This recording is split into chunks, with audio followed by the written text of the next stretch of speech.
Inaugurata a Villa Italia di Torreano di Martignacco, residenza dal maggio 1915 all'ottobre 1917 dall'ora re d'Italia Vittorio Emanuele III, una mostra dedicata alla Grande Guerra, con la storia della spedizione umanitaria dell'esercito e marina militare italiana a favore dell'allora esercito serbo. Il sindaco Marco Zanor. Sì, qui a Villa Italia ha soggiornato per 2 anni e mezzo l'allora capo dello Stato, re Vittorio Emanuele III, e da qui sono passati moltissimi ambasciatori, capi di Stato, primi ministri, tra cui anche il re di Jugoslavia, Alessandro I, che ha voluto personalmente ringraziare il re Vittorio Emanuele III per questa operazione di salvataggio dell'esercito serbo avvenuta nei primi mesi del 1916, se non vado errato, e quindi il re di Serbia è passato tra queste mura a ringraziare il re Vittorio Emanuele III per questa operazione che direi è poco nota, anche perché poi ci sono state una serie di coperture oppure diciamo di oscuramenti,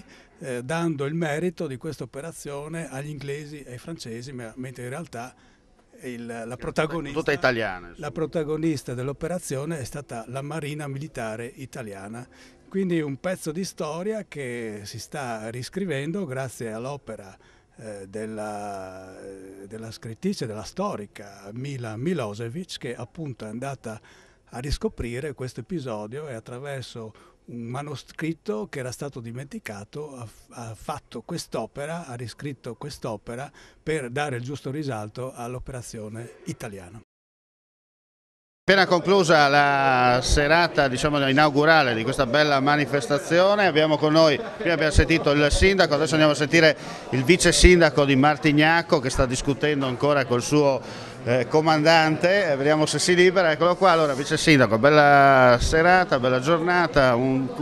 qualcosa di nuovo che forse pochi se non quasi nessuno sapeva che ci fosse, no? È un pezzo di storia d'Italia nascosto, che per troppo tempo è rimasto nascosto e dà una luce diversa a quella che è la storia, segno che purtroppo, per fortuna, sicuramente la storia viene scritta dai vincitori e su questo tema, questo passaggio storico diventa particolare. È stato un passaggio storico particolare che ha portato per tanto tempo a dimenticare questa storia. Oggi, grazie alla dottoressa Mihajlović, grazie alla Marina Italiana, anche al Ministero della Difesa, torna alla luce una storia dopo 100 anni in un luogo veramente importante per la storia non solo d'Italia, ma della storia dell'intera Europa, che ha vissuto un periodo, quello della Prima Guerra Mondiale, duro, sofferente. Da questa serata ne usciamo tutti rafforzati perché mette in luce anche questa serata lo spirito di umanità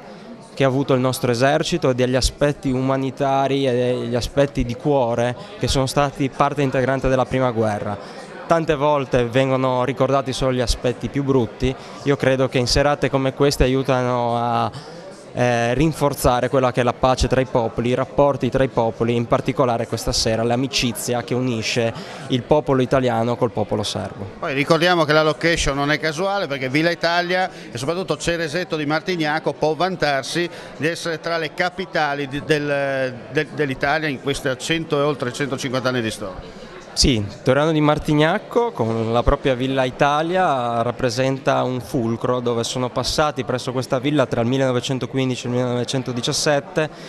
i più importanti personaggi della storia politica militare di allora. Questa è una sede storica, è una sede dove il re Vittorio Emanuele ha di fatto condotto quelle che erano le operazioni militari del primo conflitto bellico. È un luogo importante che va sicuramente valorizzato e speriamo che anche la regione tenga a buon occhio, la nostra comunità e questa location che merita veramente di essere conosciuta maggiormente nel resto d'Italia, perché purtroppo bisogna ricordarlo, questa sede ha un'importanza storica incredibile ed è forse troppo poco conosciuta solo dagli addetti ai lavori in quello che è il suo significato storico più profondo. No Paul mantiene questa sera della provincia di Udine, insomma, sin ormai sgocciui perché riguarda le celebrazioni dei 100 anni dall'entrata dell'Italia tra grandi guerre, insomma la provincia di Udine comunque è presente. Sì, ci siamo assolutamente, ma a valorizzare non solo Udine come capitale della prima guerra, perché in realtà sede del Comando Supremo del generale Luigi Cadorna, ma perché ci sono altri siti importantissimi che andiamo da Passo Solare, il comune di Drenchia, a Cervignano, andiamo a Martignacco, alla Villa Italia Torreano, e quindi c'è un patrimonio di storia che deve essere valorizzato e conosciuto. Per cui l'operazione adesso della provincia che sta portando avanti è quello di mettere insieme tutti quelli che sono gli itinerari che non sono solo Udine, per rappresentarli non a noi friulani, perché evidentemente la nostra storia la conosciamo, ma agli italiani, anche quindi come un'opportunità turistica di portare gli italiani a conoscere, ma soprattutto a vivere e a vedere la vera storia della Grande Guerra, perché anche un aspetto negativo, perché una guerra ha portato sicuramente, ci ha portato tanti dolori, immani dolori, però insomma di una disgrazia almeno dare un'opportunità di conoscere, semplicemente anche per il fatto che conoscendo quel che è una disgrazia forse magari può portare un po' di saggezza e non ripercorrere certi errori che la storia purtroppo ci ha insegnato. Anna Maria Zilli, insomma una bella serata, la gente conosce sempre di più un po' di storia italiana che magari qualcuno ha dimenticato in qualche cassetto. Sì, diciamo che sono momenti molto significativi e molto importanti, perché più che dimenticare la storia va veramente ricostruita, ridisegnata e consegnata ai nostri ragazzi. Come istituti e come scuole e anche come istituto Stringer, il laboratorio di storia, cioè il gruppo dei docenti motivati, cerca di recuperare testimonianze dimenticate di protagonisti che hanno fatto la storia. Da lì è nato questo progetto, il nostro Umanità dentro la guerra, di cui abbiamo parlato anche in questa sede, che è dedicata a Ferdinando Pascolo Silla, diciamo perché prende origine da un suo volume, da una sua testimonianza diretta, e grazie alla raccolta del figlio poi è stata portata nelle scuole. Mila Mihailovic, collega, un po' ha portato alla luce questa importante storia dimenticata troppo in fretta da parte degli italiani. Dimenticata da tutti, direi, nonostante il fatto che questo era un'operazione grandiosa, compiuta nelle condizioni impossibili, in pieno inverno, trasportare 300.000 persone nel mare infido degli nemici, delle condizioni climatiche, veramente senza i mezzi, in uno stato che neanche adesso sarebbe possibile farlo con molta facilità. Dunque, che dire, che le storie fatte col cuore, che riescano a decidere le guerre, atti d'umanità pura,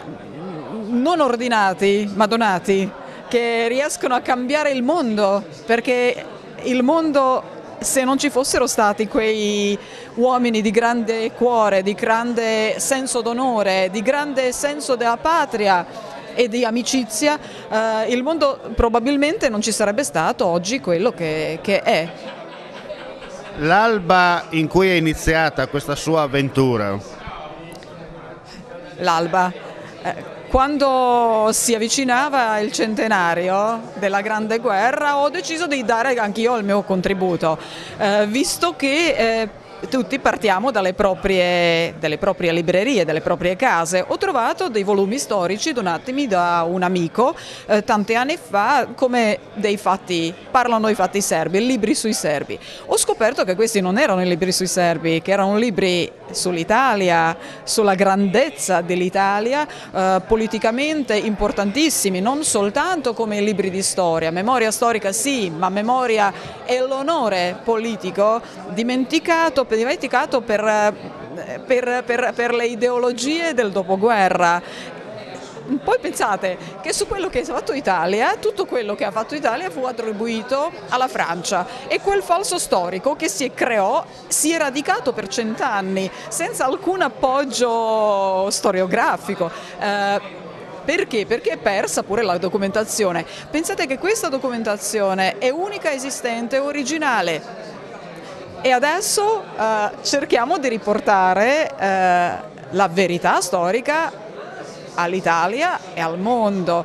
con questa ristampa permessa con l'apporto dello Stato Maggiore della Difesa d'Italia che è stata editore di questi 1000 volumi, che sono soltanto 1000, ahimè, e dovrebbero essere centinaia di migliaia, perché credo che un libro del genere deve essere presente in ogni casa italiana. Auguri e buon lavoro. Grazie.